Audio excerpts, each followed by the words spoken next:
what's up? Ako pala si Paolo. Ngayon natin ng mga memes ngayong linggo. Pero bago natin daanan sa mga naganap kamakailan kay H2O, sa mga takoyaki, isang nagalit tayong matanda moment dito sa ating comment section. So tatawagin natin siyang Is Claire. So ito ang kanyang sinabi. Ayusin ang pagsasalita kapag kausap ang matatanda. Walang galang ka, vlogger! Di ako vlogger, YouTuber ako. Di ako nagbablog. Gumagano'n pa ako. Hi, guys! Ako nga pala. Wala akong ganong confidence. Sa mga magulang na matitino na makakanood sa'yo, kahit may pagkukulang pa ibang magulang, hindi nila deserve ang bastusin ang katulad ng ginagawa mo. Kumita ka lang ng pera sa pagbablog mo! Nasa kusa at pagmamahal ng mga anak ang pagtulong. Kakasabi ko lagi. Sinabi ko nga, di ba? Nakalagay yun doon sa video clip na tulungan mo dahil mahal mo. Hindi dahil ginagaslight ka o ginigil trip ka ng magulang mo. Tanda-tanda mo na. Wala ka pa rin comprehension, leche. Yung mga marami sinasabi, o ayaw tumulong, huwag na lang. Ewan kung paano kayo lumaki kung hindi dahil sa mga magulang ninyo. Alam ba, lahat naman ata. Yung mga no gratitude and respect sa mga magulang. Walang klase kayo mga anak. Hindi kayo dapat napapanood ng mga matitinong anak. Yun na nga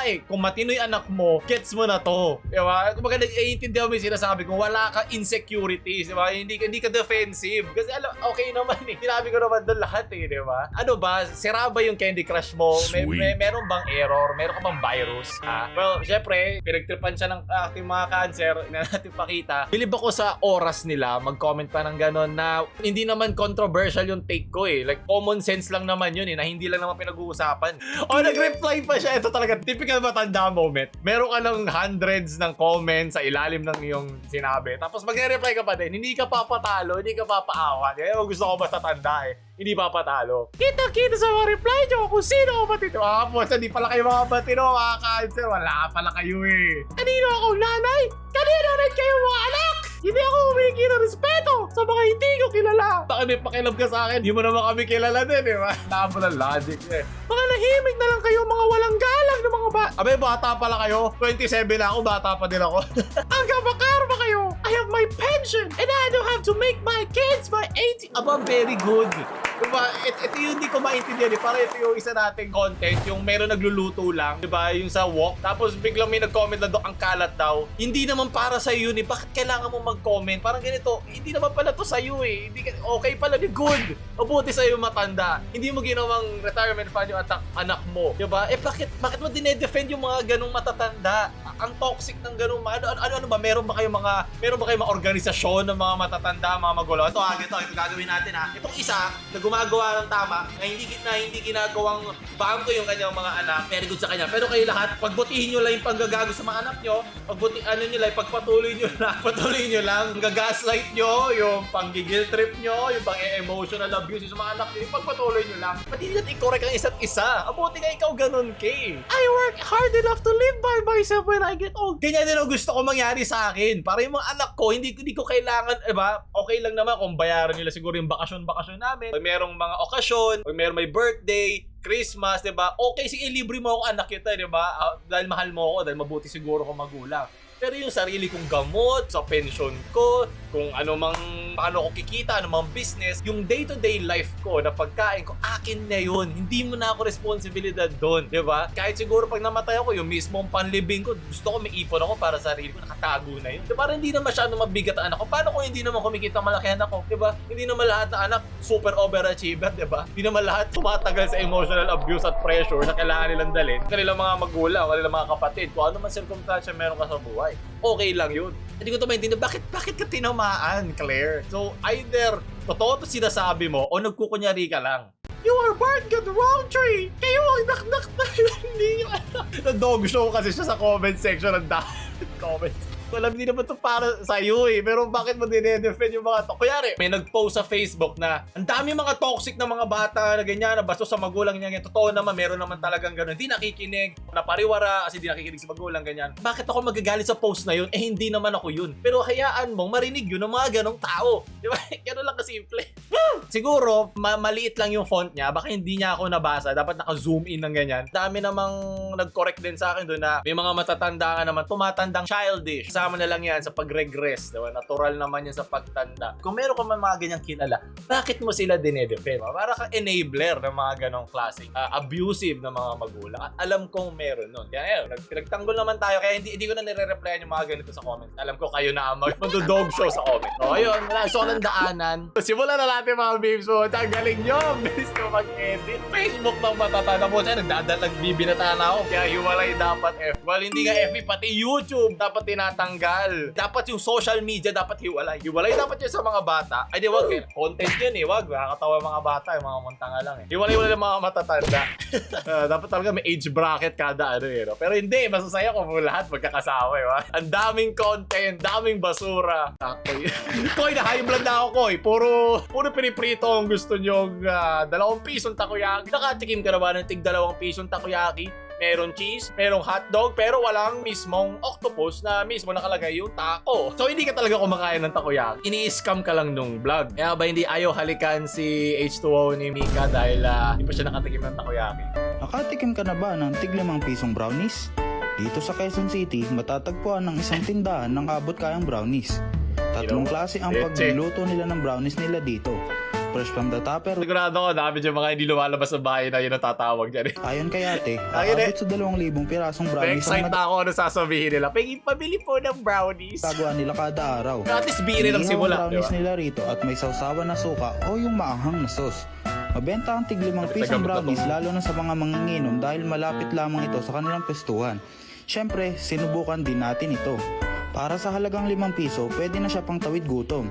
Para sa mga nais na makatikim ng Alam ko, nung umuusok, kala ko ibang brownies yung ibig sabihin. Para sa mga nais na makatikim ng pinakamurang brownie sa buong mundo, matatagpuan lamang ito sa Rockville Subdivision sa Novaliches sa Barangay San Bartolome sa Quezon City. Novaliches. Ayoko sabihin, alam ko, ano ba talaga tawag dyan, Tito Pao? Ayoko sabihin, bahala ka dyan. Pagdusa ka, galing kay Garba. Makatikim ka na ba ng pinakamurang siopaw sa buong mundo? Dito lang yan matatagpuan sa tabi ng pamantasan ng lungsod ng Valenzuela. May sawsawan nga pala yung background music na to, sugar-coated soy sauce. Optional na rin pala ang paglalagay ng bawang. Talaga nga namang napakasarap ng mini siopaw dito. Kaya hindi na rin kami nagpahuli. Tinikman na rin namin ito. Akala ko nung sabi niya mini siopaw. Yun na nga. Nagkalat ka pa, dugyot mo. Napakasarap ng mini siopaw. Bili na. Sulit na sulit. At least maganda yung salamin niya. Akala ko may daga eh. Sana nalaglag dun sa... Kapag ginawa mo ba namang mesa yung phone mo, magaling. Kaya laging meron kang kaibigan na may basag na ganito. Sunod, me and the girls eating 2 pesos. Ay nako sis, handa na ba kayo? Can I have 1 brownie please? Makain ka ba ng puwet? Pag mahal mo lang, di ba? Di mo kailangan 2 piso ron. Kailangan mo lang na mahabang pasensya. Para kasing haba ng pasensya ni H2O. Grabe pasensya ng batang yun. 1v1 pahabaan ng pasensya kalaban mo si H2O. Wag na. Gul. Di tayo abot ng late game, pre. So, galing kay Sora. Which side are you? Nakatikim ka ba? 2 piso ng takoyaki? Are you turon? Ayun sa Amanpulo. Putang turon yan. Pasok mo sa puwet ko. Sobrang sarap niyan. Bumili pa talaga. Ano ba review ron? Kailangan ko malaman. Kailangan ba chicks ka rin? Kailangan may tsura ka? Pumapangit ka ba pag hindi ka bumili nito? Silagyan lang ng ice cream. Kung pwede rin kasi kainin tong lecheng plato na to. Sige, manggagago yan ah. Sunod! Sin City was a Hey! Kukolektahin natin ang mga Airbombs iba't ibang bansa.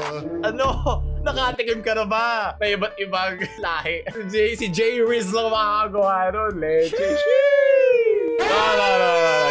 Hindi pwede i-vlog yan. Pag yan, binlog mo, tanggal ang TikTok mo. Nakatikim ka na ba ng turon sa puwet sa kulungan? Ito yun. Tinanggal nga naman to. Nalala ko to. Ito yung panulak mo sa 2 pesong takoyaki. Sino huli mo kakainin bago ka ikulong? Nakatikim ka na ba ng tig na 2 pisong takoyaki? Dito lang yan sa Taguig City. Meron po silang 3 klaseng takoyaki. Ito ba yung... Cheese! Ang pinakasikat nila, ang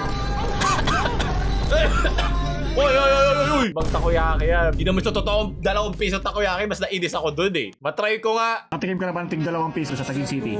Try all you want. Mas masarap pa. Nakatikim ka naman. Ito ang pinakamasarap. Saglit lang naman gumawa ng Boko Pie. Pwede yung Boko Juice. Boko Juice muna bago itong pie. Maraming salamat. Sunod. So, don't ask what happened in November 12 Taguig. Huwag mo sadugin, Hanso. Huwag na. Umay na ako. Ayoko na marinig. Tanong ng iba sa akin, bakit ito ang libangan ko? Kesyo sayang daw sa oras, pera Science! at panahon. Nakatikim ka naman ng virgin!